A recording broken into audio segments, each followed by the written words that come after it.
Hi, I'm John Norris, and this is MTV News Raw. Extended interviews without all the usual editing. Our subject this time is pop superstar Madonna.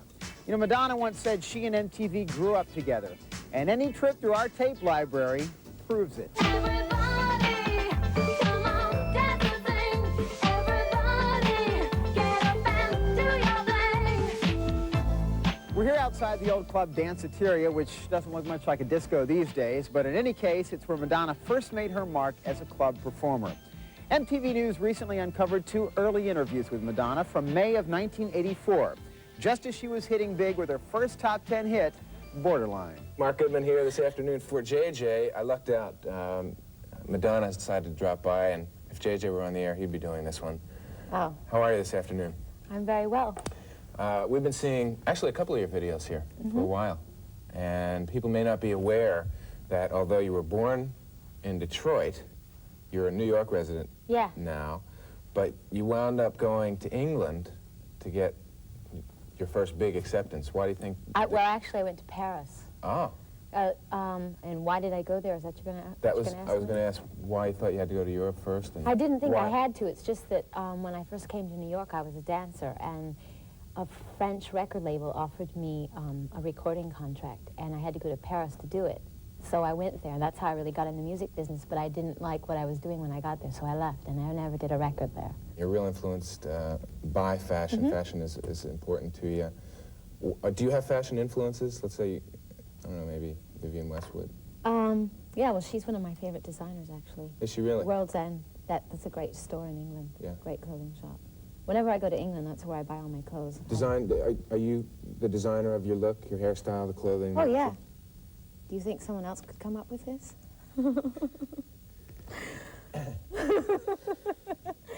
It's all right, you don't have to answer. Before we go here, you have this leather jacket that, can we get a shot of, if she holds up the jacket, can we get a shot? And I kind of like it. It's got a lot of graffiti on there, and I wanted to just sort of give America a look at this. Now, of course, I know Andy Warhol. The front's better, the front's better. Okay. Turn around.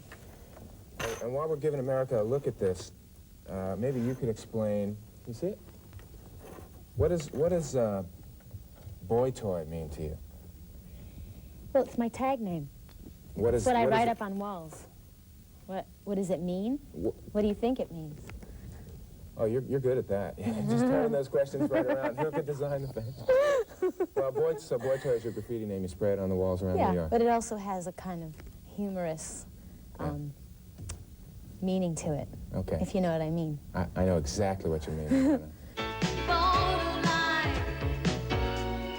feels like I'm going to lose my mind. You're a relatively new face on MTV to us. Yes. 2 videos now under your belt, and I must say that they're doing quite well.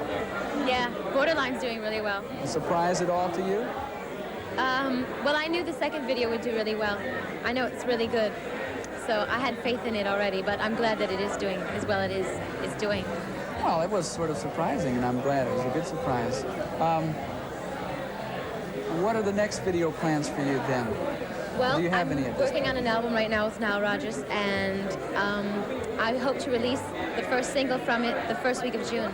And I'll do a video to that, yeah. How long have you been working on the album? For the last almost 2 months. It's almost finished. Wow. What's it been like working with Niall? Really great. He's a genius, I have to say, yeah. Did you contact him? Yeah, actually, well, my record company did. But as soon as we met, we hit it off really well and thought it would be a great union, so.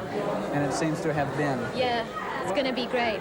How has he helped you out over other people that have produced you in the past? We just have a really good chemistry, and he understands my musicality. He's a trained musician, and I'm not really, and I don't know musical terminology. He can just read my mind, so. Do you think he really knows how to work with a vocalist per se then? Yeah, well, he's very sensitive. I think he could work with anyone that's good.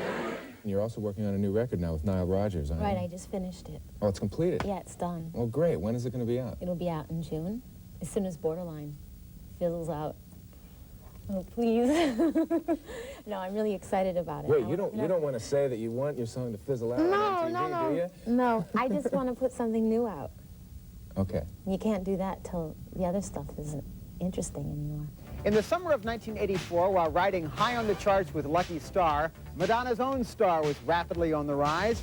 MTV News caught up with her here at the New York Hilton on a new music seminar panel with the likes of George Clinton, John Oates, Africa Bambaataa, Fred Schneider of the B-52s, Lou Reed, Peter Wolf, and the godfather of soul himself, James Brown. Well, it was a real thrill to be sitting with some artists who I really respect and admire. James Brown, George Clinton, so on and so forth.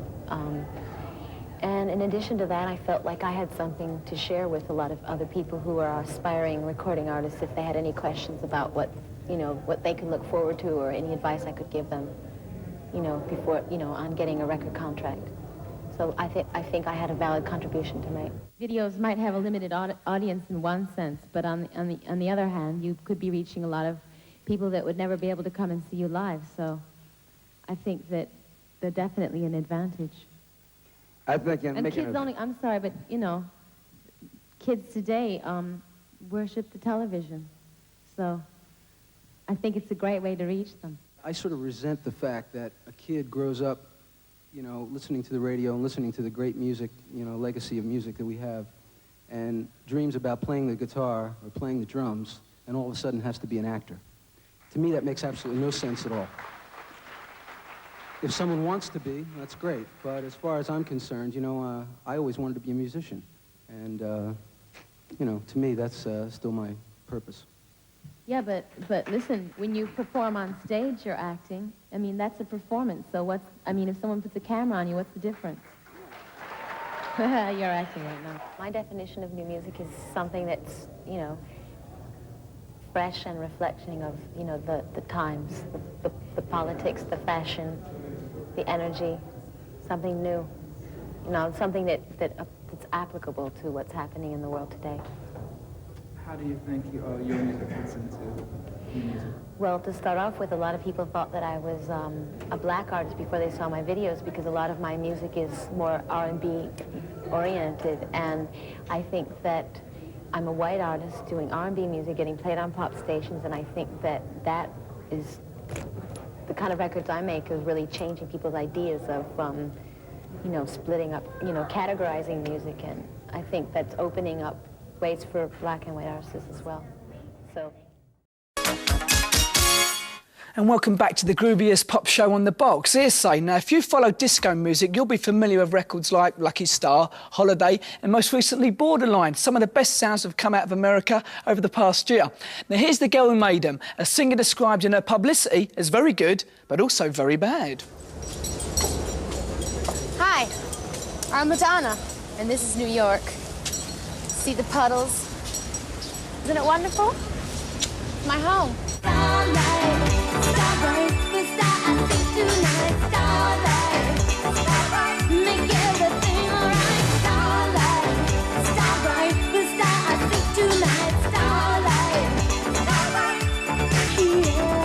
I used to give dancing lessons in my basement to the local neighborhood boys, and I used to torture weaker children in the neighborhood, and see if I did anything like wholesome. I used to put on plays and recitals for everyone. I was a real show-off. I used to get in front of the TV and pantomime, the girls that were dancing and singing on the Lawrence Welk show. But I was just really a troublemaker. And I used to take dance lessons all the time, too.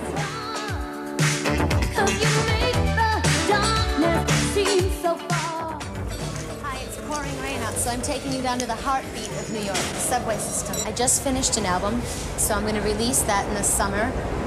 And then I'm going to be doing a lot of videos to go along with all the singles I'm going to be releasing off the album. I'll be planning a tour in the fall with a band. I think it'll be a world tour. And in addition to that, possibly a movie. If we took a holiday, took some time to celebrate. I change from day to day. Sometimes I feel like wearing black, all black and looking really somber and dramatic and lots of crucifixes, and other days I just want to put on as many colors as I possibly can and look really kind of, cheerful and exuberant. We're gonna have a celebration. Sometimes people think that if you're a girl, you're going to be a pushover, and they can get away with more. They can kind of pull the wool over your eyes. You're not going to be as strong as a man and like getting what you want, demanding what you asked for. But I just surprise them when they see that they're wrong. And on the other hand, the advantages are the charms, you know, that people always fall for.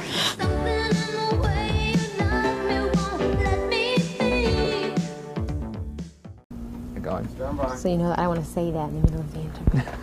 It's time for me to go now. I have to go to my lawyer's office. Bye. Okay, why don't you start by telling us about the movie you're working on? What's the title, what it's about, and what your role in it is? Okay, the movie I'm working on is called Desperately Seeking Susan. It's directed by Susan Seidelman, who did a movie called Smithereens. And I play Susan. And Roseanne Arquette, Aidan Quinn, and Robert Joy are the, and Mark Blum are the other lead characters in the movie. And it takes place in New York. It's shot all in New York, and little bits and pieces of it are shot in New Jersey. And it's like a murder mystery comedy romance. It's kind of like old-fashioned screwball mystery, you know, like. And the character I play is sort of a combination between Judy Holliday and Carol Lombard, but you know, from a long time ago. So it's funny and light, and it's been a lot of fun so far, but a lot of hard work. It's a lot different than making records. How do you feel about acting? Well, acting is just it's just another kind of performing. It's an expression. It's being honest with your audience, stuff like that. So to me, it's just an extension of what I do already, making videos and performing on stage. Do you find acting or singing more challenging? Acting. Singing comes a lot more naturally to me. When you make a movie, you really have to rely on your concentration because there's people standing all around you with cameras and lights and all sorts of electrical equipment, and it couldn't be further away from being like the real thing, and you have to ignore everything around you. Everything's shot out of sequence, so you really have to just pretend you're somewhere else and try to concentrate and, you know, and remember how you got to where you are right now, because a lot of times you shoot stuff that's happened in the actual movie before you've done the stuff that happens to get you where you are right now. Does that make any sense? Yeah. If, for instance, you shoot the end of the movie, and so you have to work up the emotions for that scene, but you haven't even shot all the stuff before that, so it's very confusing, and it's a lot more of a challenge to me. Also, it's new to me, so. Have you learned anything from acting that you can apply to your musical career? Sure. Yeah. Well, the thing that can carry over from acting to singing is just the performance aspect, losing your inhibitions and being really honest with your audience. You know, just and letting all sorts of emotions come through.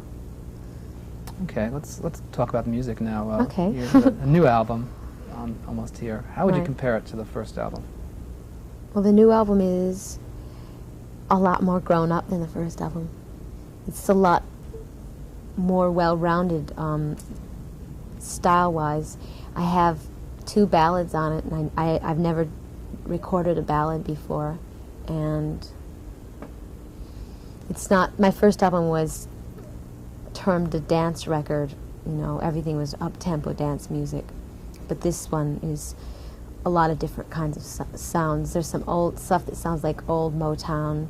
There's some really high energy, you know, stuff that maybe sounds more English, more techno. There's a lot of synthesizers. So I think it just shows my growth as a singer and a songwriter. What do you think you're trying to get across with your music?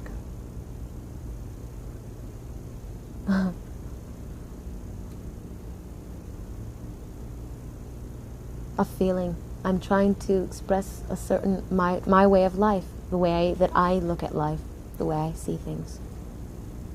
Okay, you used Nile Rodgers on this record. Why did you choose to use him and not the people who produced your first record? I chose to work with Nile Rodgers because I think that he's a genius, and I wanted to work with a genius on my record. And I think that he embodies a lot of different styles that I think my music embodies. He's very close to the black sound, funk. I mean, the stuff he did with Chic and Sister Sledge and Diana Ross is phenomenal.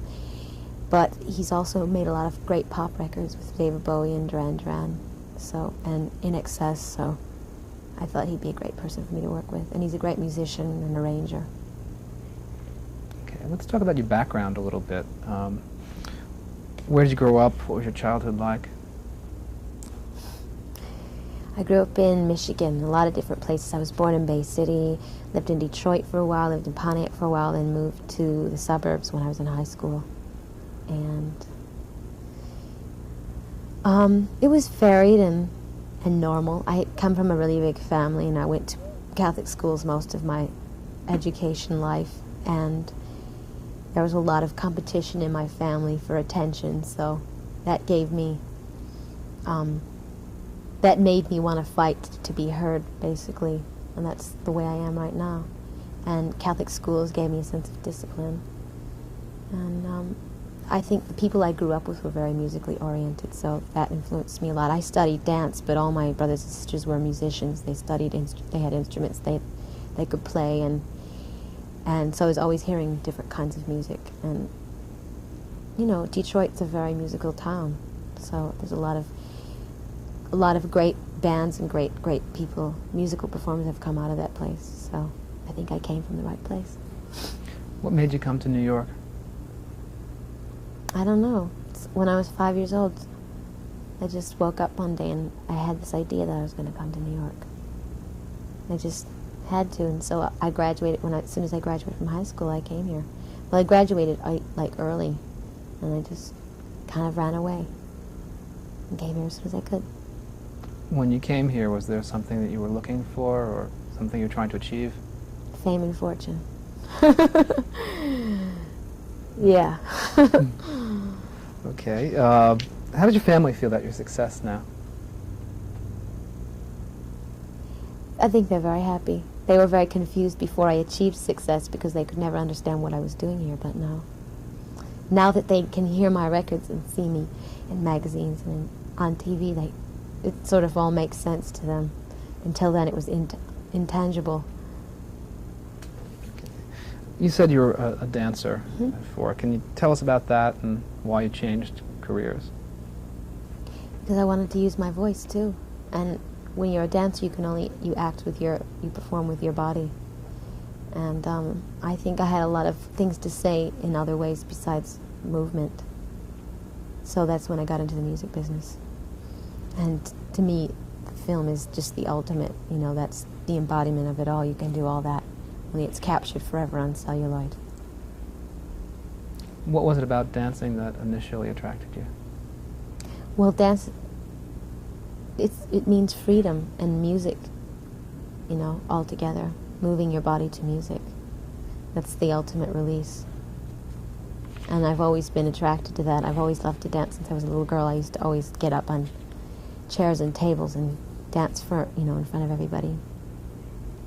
So it's very natural for me. Okay. Video has been a large part of your career. How important do you think it's been to your success? I think it's been very important because I haven't really toured extensively, certainly not with the band. Sorry, can you start that over again? Except saying, I think video has been... Oh, I'm sorry. It's okay. Well, I think video has been very important to my success as a singer because I haven't toured extensively and I really haven't gone on the road yet with a band. I've done tours in the United States and Europe, but only track dates, singing live to tape music with dancers, never with a band. And I think video is making it possible for you to reach people, reach the masses without actually touring. So for me, I think that's really what's crossed me over. No. And given me the exposure that I have now.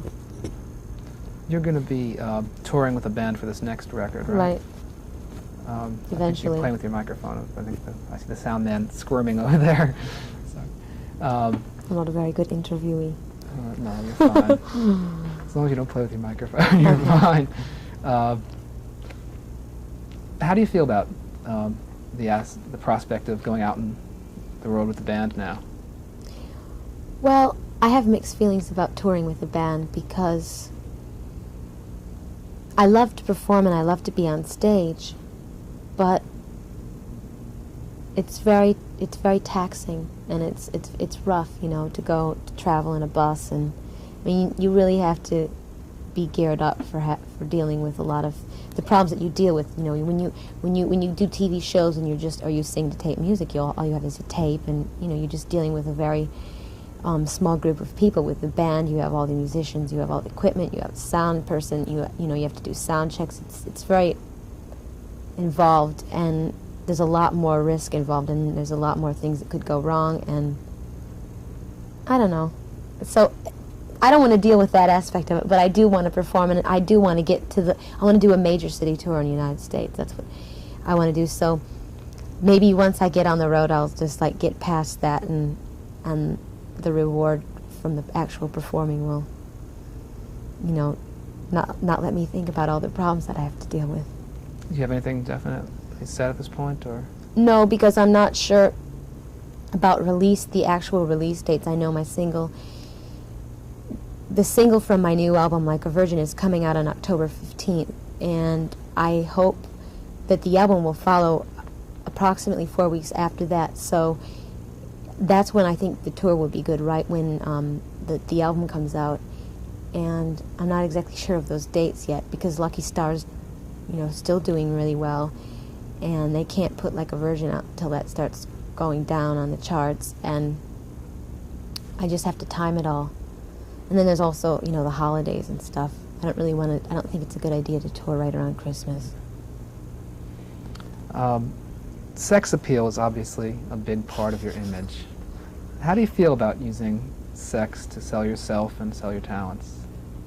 I don't think that I'm using sex to sell myself. I think that I'm a very sexual person, and that comes through in my performing. And if that's what gets people to buy my records, then that's fine. But I don't think of it consciously, well, I'm going to be sexy to get people interested in me. It's the way I am. It's the way I've always been. What kind of reaction do you get from feminists, and what kind of replies do you give them when they criticize you?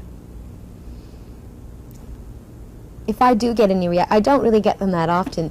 Every once in a while I'll get a reaction from another performer who's a feminist, a singer.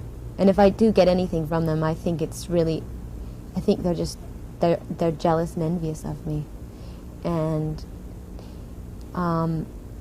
my reply to them is that that's the choice that I've made. I'm not going to tell you what to do with your life, and you're not going to tell me what to do with mine. I enjoy this.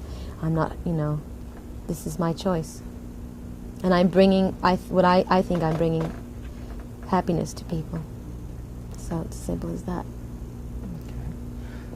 Celebrity always tends to separate the real person from their public image. What is it about yourself you think doesn't come across in your image?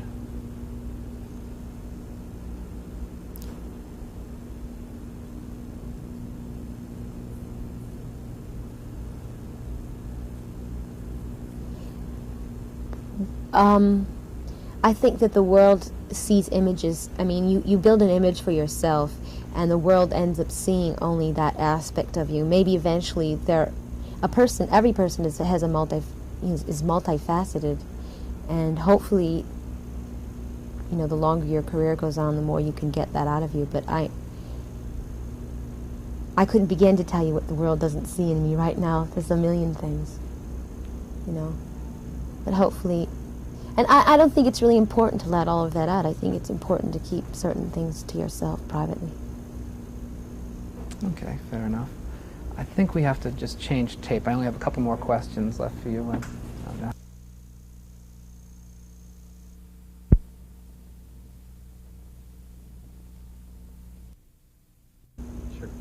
Could you do me a favor? Could you go out to Seymour Stein's office? Do you know where that is? No, it's at the end of the... Just when you go out this door, it's the last office on the right. Just ask one of the secretaries, and my manager's in there. Tell him to call my lawyer and say that we're on our way. Okay? Please. Thank you. want to just go right into it? Let's wait for Dana to go through the door. Okay. Oh, Madonna, I wanted to tell you one. Sometimes when you have your leg up, it almost gets into your face Oh. a little bit. So if it's a bit comfortable, and you could lower it. Thanks. What about the last part of the interview? It was close, but it wasn't obstructing. Yeah. Oh, okay. It looked okay. I just in case you Okay. felt it. What's different about you now than before you were successful? Well, now that I'm successful, I have a million more things to worry about. Before, I was just basically interested in my survival, like what I was going to eat and what I was going to wear when it got cold outside and where I was going to live. But now I have to worry about who's ripping me off, and then is my accountant paying all my bills, and is my lawyer making all those deals for me, and you know, boring and mundane things like that. Things I don't want to worry about. And I have to invest my money, or I'm going to be taxed, or, you know, and I have to find a place, and I have to do this, and I have to do that, and I have to pay everyone. And I have to hire people to make sure that everybody's doing all those things, and ugh. But then there's good things, too. Like what? Well, now I don't have to worry about eating and dressing and things like that. You know, those basic survival things. But I never forget those days. So Do you miss them at all? sometimes I miss the simplicity of not having very much. Where do you go from here? What do you do next? My lawyer's office? What do you want to ultimately achieve? Let's put it that way.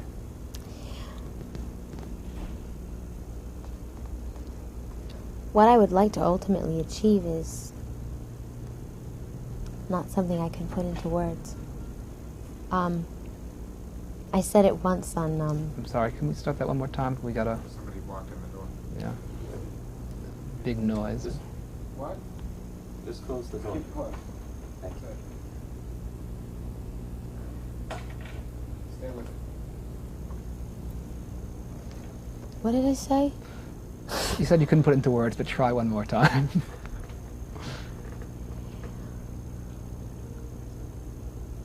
What I would like to ultimately achieve, I already told Dick Clark once on American Bandstand. So I'll repeat it again and annoy everyone who was annoyed before when I said it. I want to conquer the world. Okay? Okay, that's good enough. Let's just set up a hypothetical situation.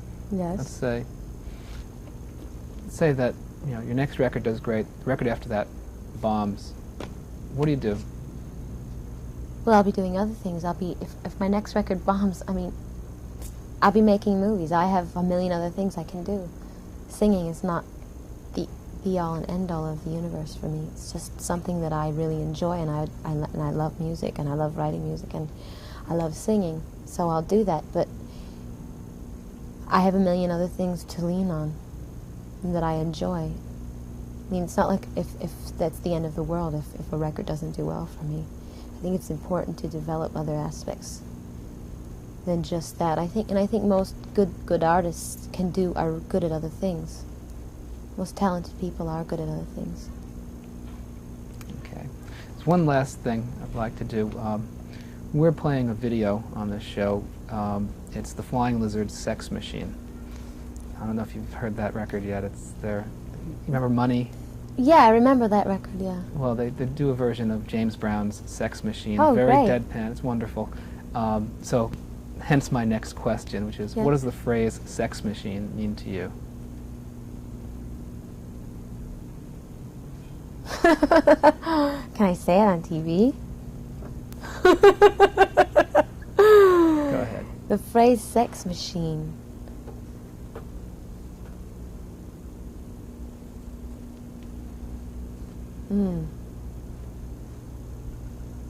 Non-stop sexual energy. That's the phrase sex machine means to me, yeah. Great. I just want to get a couple of medium shots that we can use for cutaways. Just if you could. What a just look question. That was a very good answer. It was wonderful. My boyfriend. We asked Steve Martin the other day what Sex Machine meant to him, and he said, Me. no, he said, vibrator. Oh. It comes from the Latin. He's literal. Not the way he said it. I guess that's the thing. Okay, this will just take us. Would have meant to James Brown.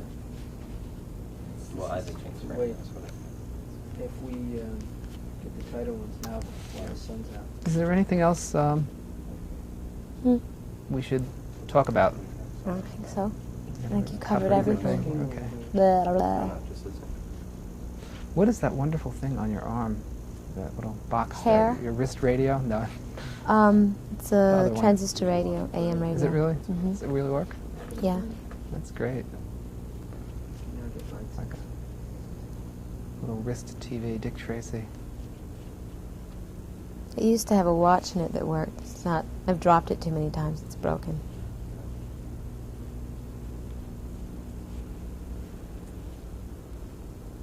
And who's that person on your blouse? Bobo Kaminsky. He's a designer in Oh, England. right. From World's End? Is that? He has his own. He wouldn't like you to associate him with World's End. With Vivian Westwood and Malcolm McLaren. Yeah. Okay, we're done. That's it? Yeah. Oh.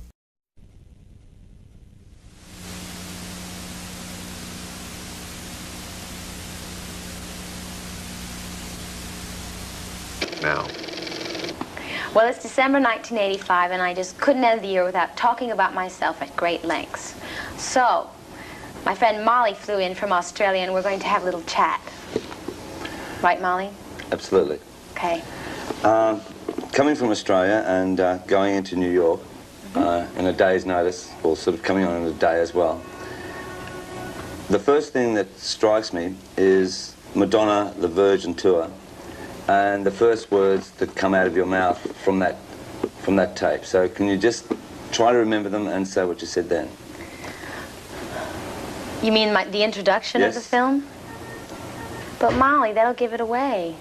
I went to New York. I had a dream. I wanted to be a big star. I didn't know anybody. I wanted to dance. I wanted to sing. I wanted to do all those things. I wanted to make people happy. I wanted to be famous. I wanted everybody to love me. I wanted to be a star. I worked really hard, and my dream came true. Okay, the Madonna Virgin Tour. I mean, like, it's putting yourself out not only on the road, but in front of a lot of people.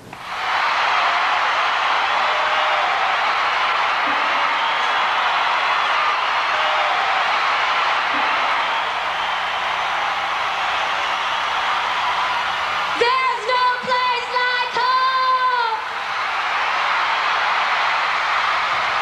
So, are you having a good time? What about you people back there? I can't hear you. Now, the people loved it, Yeah. and that was proven.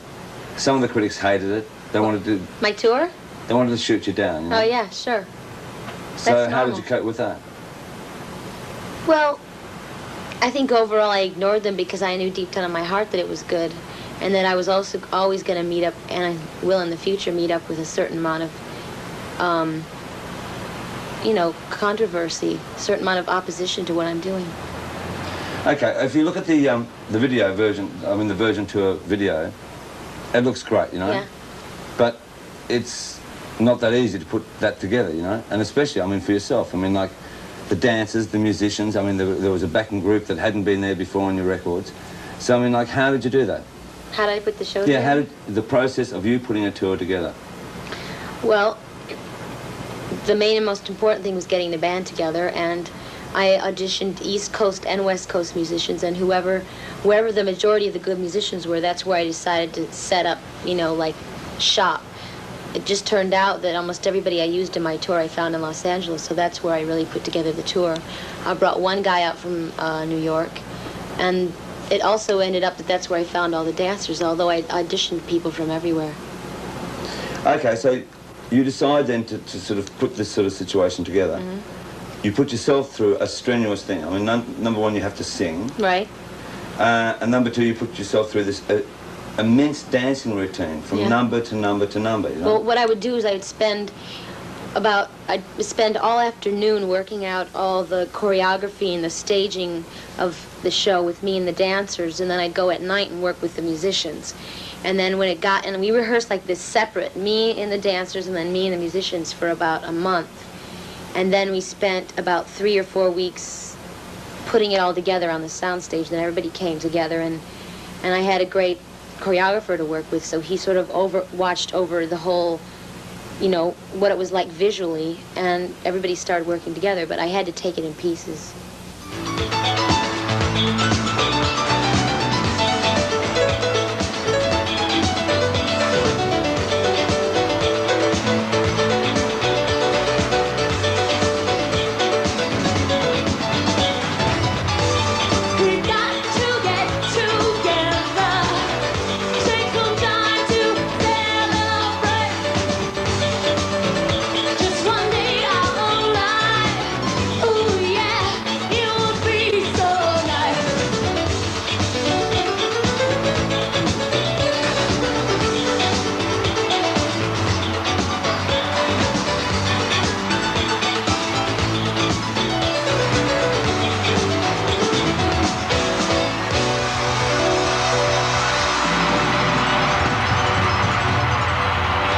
Songs, you know, I mean, Dress Me Up. I mean, how did you feel?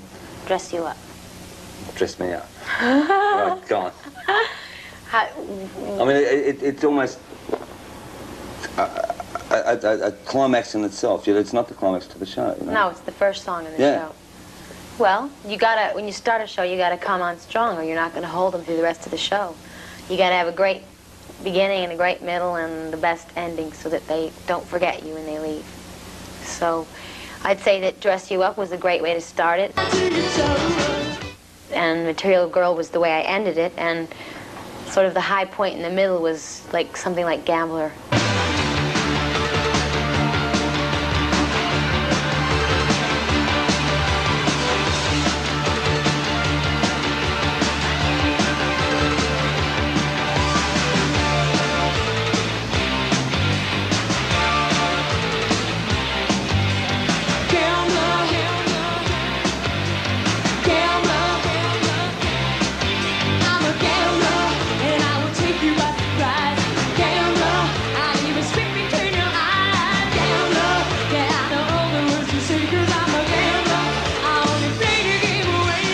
Okay, in 16 months, you've had 11 staggering hits. 11, and that's a lot, you know? It's almost one a month, you know? Yeah. They're all on the Virgin Tour performance. Mm-hmm. Which is your favourite? My favourite song or my favorite? Your favourite song and then your favourite performance. Get Into the Groove. Get into the groove, boy, you got to prove your love to me. Yeah, get up on the beat, listen to the beat, boy, you're really free. Music can be such a revelation. Dancing around, you feel a sweet sensation. They might be lovers if the rhythm's right. I hope this feeling never ends tonight. When I'm dancing and I feel this free. At night I lock the door where no one else can see. I'm tired of dancing here all by myself. Tonight I wanna dance with someone else. Get into the groove, boy, you got to prove your love to me. Yeah, get up on the beat, listen to the beat, boy, you're feeling free. Get Into the Groove, to me, sort of encapsulated everything I'd done from the beginning of my musical career to where I was standing on the stage. And it also meant a lot to me that the guy that I wrote it with and the guy that produced the record with me had been Stephen Bray was somebody that I'd been with since my childhood. So he sort of came through it all the way with me, and that meant a lot to me. And it was also in the first movie I ever did. Madonna as a performance in herself, so far, Yeah. the best. Tell me what's the best as far as your own performance. Like, what's the best performance I ever did? Yeah.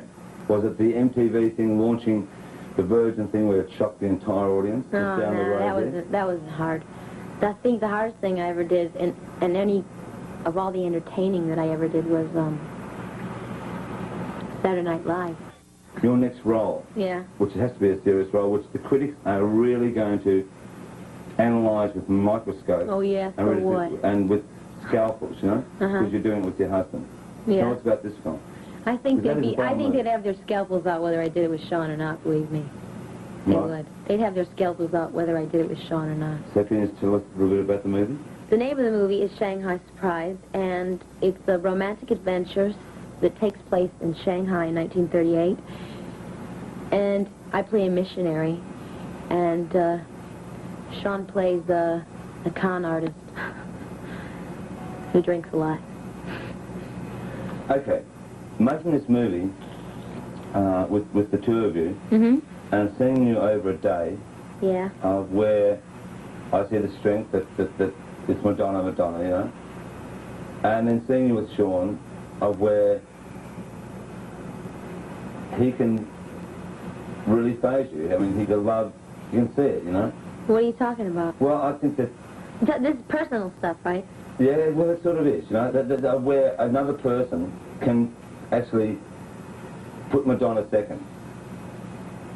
In other words, I actually care about what somebody else thinks about Yeah. me. Well, yeah, that's what happens when you're in love with somebody. You give up a certain part of yourself. You have to become selfless in a way, and that's the trade-off. Trying hard to control my heart. I'll walk over to where you are. Tonight we need no word at all. Slowly now we begin to move. Every breath comes deeper into you. We two are standing still inside. If you read my mind, I'm crazy for you. Touch me once and you know it's true. I never wanted anyone like this. It's so brand new. You're feeling in my kiss. You're feeling in my kiss because I'm crazy for you. Touch me once and you know it's true. I never wanted anyone like this. It's so brand new. You're feeling in my kiss. I'm crazy for you. Segue back to the boyfriend that I had who taught me how to play music, guitar, and their band was looking for a drummer. So I said, hey, I'll play drums. I play drums, and he said, you don't know how to play drums. And I said, you want to make a bet? He went off to work every day because he had like a 9-to-5 job, and then we would rehearse at night, or he would rehearse with his band, and I would practice the drums for like hours and hours, like he didn't know I was doing it. So I just kept practicing and practicing, and then one day I said, can I just play for a rehearsal, just give me a chance and everything, and so they let me, and then they were really impressed because I was good. Okay, so from there? So then I'm playing drums, and we're getting gigs in certain downtown clubs like CBGB's and the Mud Club and Max's Kansas City and everything. And I'm starting to write music for the band too, like some songs, but they already had 2 singers in the band, so they would never let me get up and sing a song because what's the point? So, so one day I finally convinced them, meanwhile, I'm playing drums, I'm also practicing guitar. I said, can I just do one song? I'll just play guitar and sing one song, please, please, please, and they finally said okay. So then I got up to sing one song, and the other guy went back to play the drums, and I got a standing ovation. That one moment in the spotlight in front of the band singing was like a really big high. Right, so you've got a group, you're going to the clubs, you're going in and doing demos, and you're approaching record companies, and so there's hundreds of others. Okay, so I befriended one DJ in particular, and he worked at a club called Danceteria, which was one of my favorite clubs.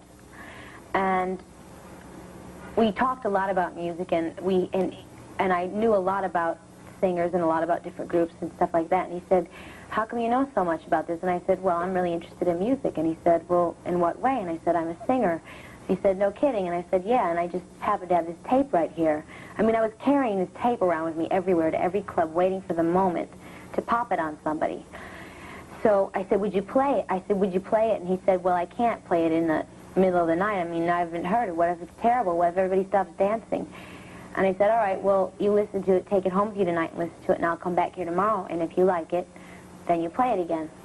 So that was a Friday night, and he went home, and then Saturday night I met him again. I came back before the club opened, and he said he really loved it. So he played it. He played 2 songs. One of them was Everybody.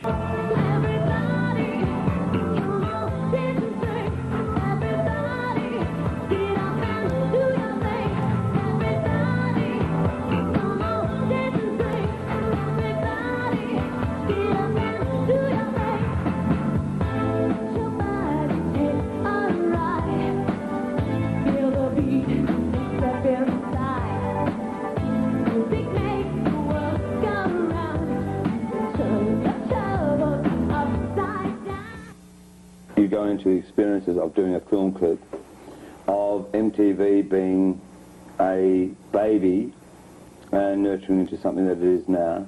Right. So your first film clip? Well, I had a couple of singles out before anybody really knew who I was, because I didn't have a video. And the first video I ever did was to Borderline, which was by then my like 3rd or 4th single. So my album was doing fairly well without anybody being really aware of what my image was at all. And so I did my first video to Borderline, and then suddenly I had that crossover that I had been waiting for so long, because people could see who I was, they could put a face together with a song. And I owe a lot of the success of that song and the rest of the songs on that album to MTV and the exposure that videos give you.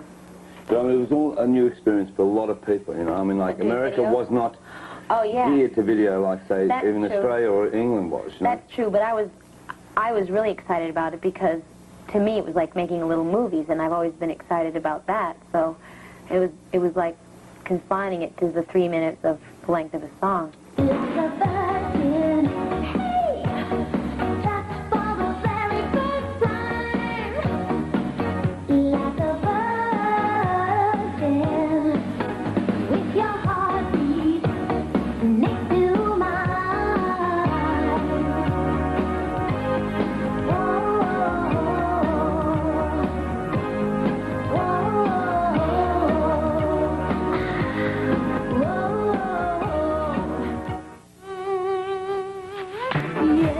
From what you've said tonight, you're an inspiration to a lot of people who have the same inspirations, you know? Yes.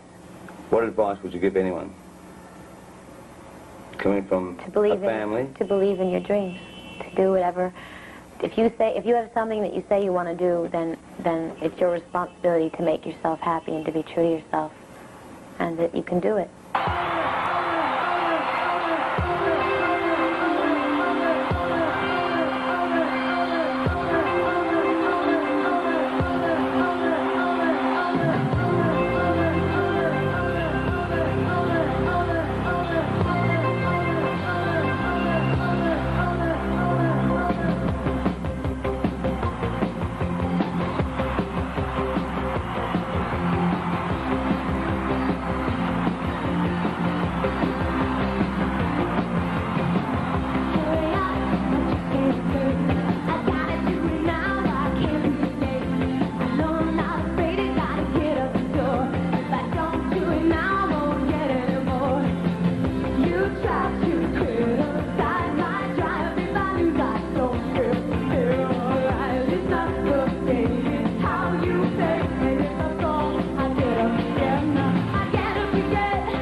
You now, and especially if you put the glasses on, can you just put them on? Of course.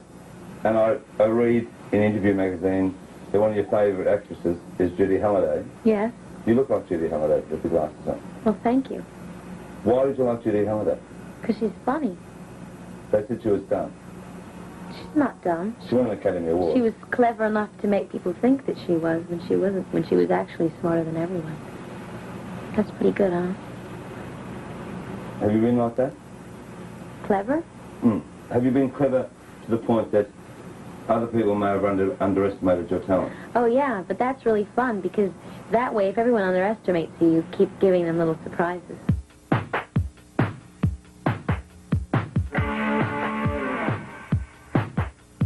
What's next? The album? Next, I'm going to have a drink. No. I mean next year. Next year, I'm going to do the movie, Shanghai Surprise, and then the album's going to come out in the spring. I did a soundtrack for a movie that Sean just finished in Tennessee that's going to be out in the spring. I did that, you know, the title track from that. It's called Live to Tell, and then I have my album coming out, and then the movie that I'm doing in January will come out August. They plan an August release, but who knows? For someone to look to you now, and dressed like that, to the person that's on the Virgin tour clip, is it the same person? What do you think?